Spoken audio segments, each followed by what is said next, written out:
Hello everyone, this is Mumbo and welcome back to another Minecraft video, and in this one we're going to be doing another long tutorial because you guys seem to be really enjoying them. First off we did the Batcave, then we did the fortress, today we're going to be doing the redstone bunker. Now the idea behind this one really is quite simple. There's been some form of nuclear war or perhaps an alien invasion and you need some place to stay that is going to keep you secure, it is going to have plenty of resources, things like food and water, and also it's going to have a few redstone contraptions on the inside that are good fun or perhaps for your safety. I think this should be a really fun redstone build, so let's crack on. So the first thing that I've done is created this 4x4 hole precariously close to this gigantic lake. I sincerely hope that I don't break any of these blocks because otherwise we could be in for some trouble. But anyway, underneath this we've got 1, 2, 3, 4, 5 blocks cleared out, which is going to be plenty of space for our trapdoor and also our slime block launcher mechanism. This is going to be a two-way trapdoor, allowing us to drop in and also launch ourselves out, which is pretty cool. Now if you do want to build along with me, of course this world is available to download down in the description. The completed world is also available if you so please, so you can chuck those into your world save folder. But anyway, the way that we're going to build this is by chucking in 2 sticky pistons like that, and then a sticky piston right there with our grass block just like that. Then we're going to go a couple blocks along like this and place some redstone dust right there, a redstone torch on the side of that block. Then we're going to go a block up like this, a repeater running across, a block right here, another repeater running across like that, set to 2 ticks, with a block like this, and some redstone dust right there. Now as you can see, the system is sort of broken, so we just have to remove this block and place it in, but that is now everything completed. So if we run a button input into this, you can see it retracts and also fully closes up, which is absolutely perfect. That is our flush trapdoor done. Now, to wire up our slime block mechanism, all we have to do is go over here and just place a block like this, and that is going to run the redstone out from this redstone torch. You then want to place a block down there with redstone dust like that, a redstone torch right there, redstone dust down at the bottom, a sticky piston facing upwards with a block on its face, then a repeater set to 4 ticks running into this redstone dust right here. And as you can see, we are now in line with this sticky piston. You just want to break this block, chuck down a sticky piston right there, and then chuck down a slime block, and that will be everything completed. So if we press the button here, you can see that it sort of launches up and it sort of bounces us out. And if we were to have a button on the underside of this block, you can see our trapdoor opens, we get launched upwards, and then we can land up on the surface. It's absolutely perfect as a two-way trapdoor. So now you can cover up all of the blocks up the top here. You could hide that better if you really wanted to. Obviously, you could go for a hidden input, but that's not what I'm going to be doing today. So we're going to cover all of this up and also decorate the inside of our tunnel because this isn't looking so good right now. Now, I do have 2 very important things worth mentioning about the decoration of the tunnel. Number 1, you see this block right here? If it's a solid block, something like this will happen. Not particularly brilliant. You're going to have to remove that block and replace it with a transparent block, and then your flush trapdoor should work absolutely fine, in case any of you are wondering. The next thing that I want to mention is that down at the bottom here, obviously we're working with slime blocks, so it's probably worth using immovable objects down at the bottom. Things like furnaces, obsidian, melons and pumpkins, note blocks, that sort of thing. Just get creative, it's just something you're going to have to do. In theory, if you have followed all of my instructions, we should end up with something that looks a little bit like this. You hit the button, and we drop down into the bunker, you hit the button once again, and we get launched back out onto the surface just like that. So now we're going to start work on the next part of our little redstone bunker, and that is going to be the cleaning area. So as you can see, I've created a little 3-block long tunnel right here. That is our removable object, then we've got a light source, then we've got another block, and now we have got a 5-block long corridor that is 3 blocks wide. Now as you can see, haven't put too much effort into the decoration. It's currently all iron blocks. You can do whatever you really want with this, but up at the top here we're going to have ourselves a dispenser, and that is going to be chucking the water on top of us to make sure that we're fully cleaned. So all we have to do is head round here and we're going to start chucking in all of the redstone. Next up, we've got to remove a couple blocks like this and chuck a pressure plate on top of this block. Now this is the final block in the corridor that is only 1 block wide, which means that the player has to walk over it before they enter the cleaning area. So they're definitely going to get cleansed before you enter the bunker, which is always good news. Then we're going to place a sticky piston like this, redstone block on its face, and redstone running round like that. Now that creates a dual edge monostable circuit, but one very important thing to note is you need to take out this block right here, otherwise it will be self-powering. That would be very bad. So then you want to place a block up like this, redstone dust on top of that one, a block right there with redstone dust on top, and you're going to run this redstone line up here with a repeater running into this block. And if you listen out, you should have just heard a click, and that is because next to this block, we've got ourselves the dispenser. So now our dual edge monostable circuit is done. If we place a water bucket inside this dispenser, when we stand on the pressure plate, you can see that the water dispenses. When we stand off it, all of the water comes off. So we've got an effective cleansing mechanism. So I reckon at the end of the cleansing area, we can actually start work on the bunker itself. So I'm going to chuck out a few blocks right here, and then we're going to go a couple blocks up like this. We're going to throw down our pressure plate, and I would say an iron door is probably a good choice. And let's just pop on through, break these blocks, and I've cleared out a massive space ready for all of the redstone contraptions and all of the cool designs that are going to be going on in this area right here. Now, of course, you can go as crazy as you want to, alright? You can have the most crazy looking redstone bunker design ever.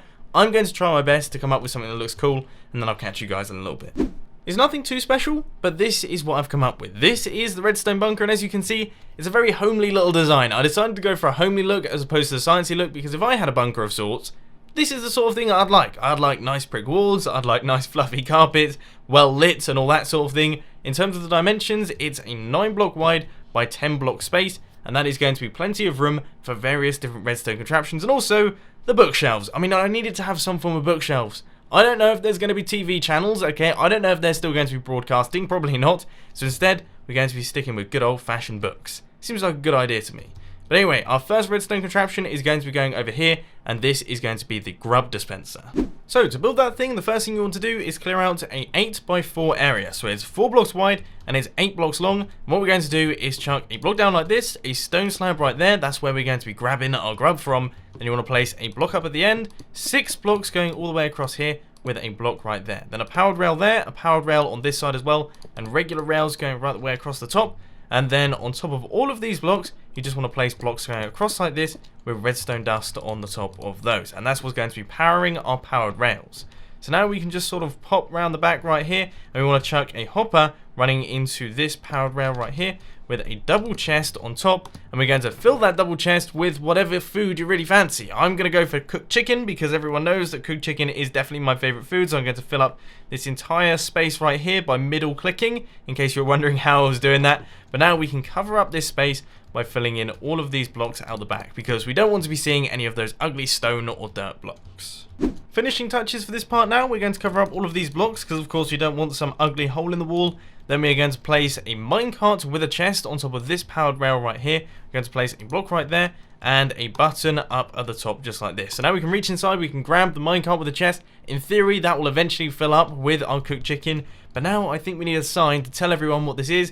And I think I'm going to call this the Grub Unit. I personally think that's a really good name for this. Grub obviously meaning food, and units obviously meaning units. I mean, that didn't really need too much explaining, did it? So you hit the button, the minecart travels off to the other side, it picks up all of the food, and when we hit the button again, our minecart will travel back, and we can grab any chicken from inside it. Clearly, we have now dealt with getting food, but what about getting water? I mean, water is an incredibly important resource, at least in real life. Maybe not so much in Minecraft, but I quite like the idea of this redstone contraption. This is the automatic water grabber, and all we have to do is place this block right here.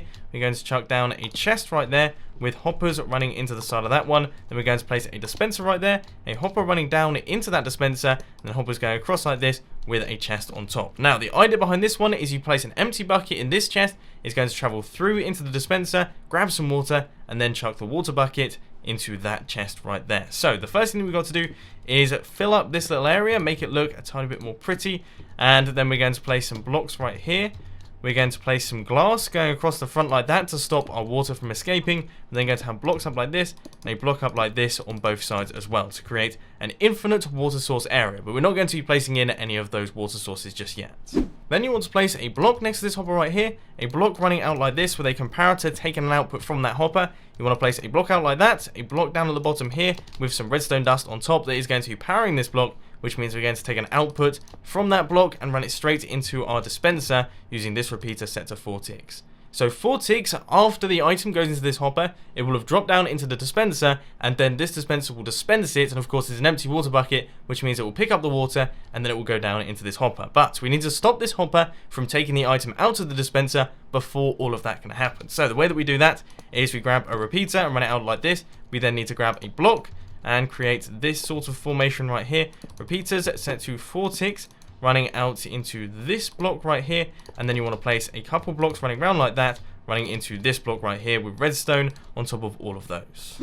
Now it is time for the moment of truth. We're going to chuck in our water sources. That will create an infinite source in the middle, and we need to chuck an empty water bucket into the system, and as you can see, it dispenses, and then the item ends up in this chest down at the bottom here, which I personally think is really cool. I mean, it's totally pointless, but I think it's a really cool mechanism. So now we've got to fill in this entire area. I'm going to place blocks going all the way up like this, and blocks running all the way up to the top like that. And I think it looks pretty cool. I mean, that's a nice looking redstone contraption right there. Moving on from that one, we're going to be taking a look at one of my favourite parts of the build, which is the emergency flare system. Now I have to say, I can't actually lay claim to this idea unfortunately, because I asked my girlfriend what sort of things she'd like in her bunker, and she instantly said, emergency flare system, which I think is absolutely genius, and I'm rather embarrassed that I didn't come up with it myself. So what we're going to do is chuck a couple blocks in like this, a button right there, a block in this direction with a repeater running out into that block right there, and next to that block we're going to chuck down a dispenser facing upwards, which will be firing our fireworks out through the floor and up into the sky. This is going to be a hidden flare system, which means that we're going to have to create some form of flush trapdoor. So the way that we're going to do that is place 2 sticky pistons across like that. You want to take out both those blocks and place a sticky piston right there, and grab yourself a grass block to place on their faces. Then you want to place a redstone torch on the side of this block up like this with redstone dust on top, a block right there with redstone dust on top of that one. Then you want to place a couple blocks going across like this with redstone dust there, and a repeater set to 2 ticks running into that block. And as you can see, all of these pistons extend and it pushes the block up onto the surface, which is absolutely perfect. Now to power our dispenser, you just want to place a block right here, a block up like this, and redstone dust right there with a repeater set to 4 ticks running into that block and redstone dust on top of that one. Now, if you're anything like me, you probably had absolutely no idea how to craft a firework, and to be honest, still a tiny bit confused about the whole thing. But the way that you craft the firework style, because of course you want it to be red like most flares are, we're going to chuck in some rose red right there, and then you want some gunpowder off like that, and that will give you some firework stars. And then you can place them in the crafting grid with some gunpowder and also a little bit of paper, and that gives you a firework rocket.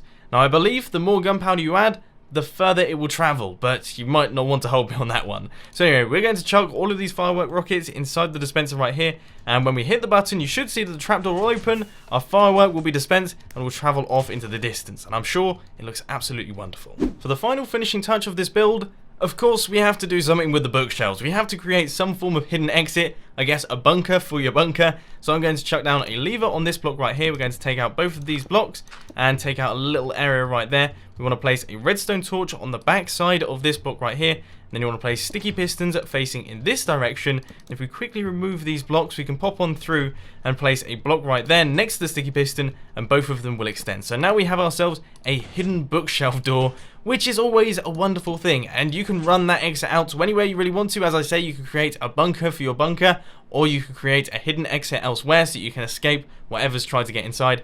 I personally absolutely love this idea, and to be honest, I personally absolutely love this bunker. I mean, seriously, I think this place is awesome. So, how about we take a look through at all of the crazy redstone contraptions that we managed to create. First things first, we've got our little trapdoor that drops us down into the bunker system. Then we walk inside, we get cleansed by the water right here, and actually make our way through into the bunker. This is the Grub Unit. We can send grub from that area over there into our inventory using this minecart chest. And then we have got the water guzzler, so we chuck an empty bucket into that system, and it will make its way through into this chest right here, which is absolutely perfect. We can send off emergency flares just in case we're in danger, and if we're in mega danger, then we can use our emergency exit to get out of the bunker as fast as possible. I mean, there are plenty of things going on in here, and it really wasn't that difficult to build. But anyway, if we pop back outside, we can just stand over here, hit our button, and make our way out. Really looking cool. But unfortunately, ladies and gents, that is all I've got time for today. I hope you enjoyed this video. If you did, please sure to hit that like button. And if you really loved it, then make sure to subscribe. But thanks for watching, guys. This has been Mumbo, and I'm out. I'll see you later.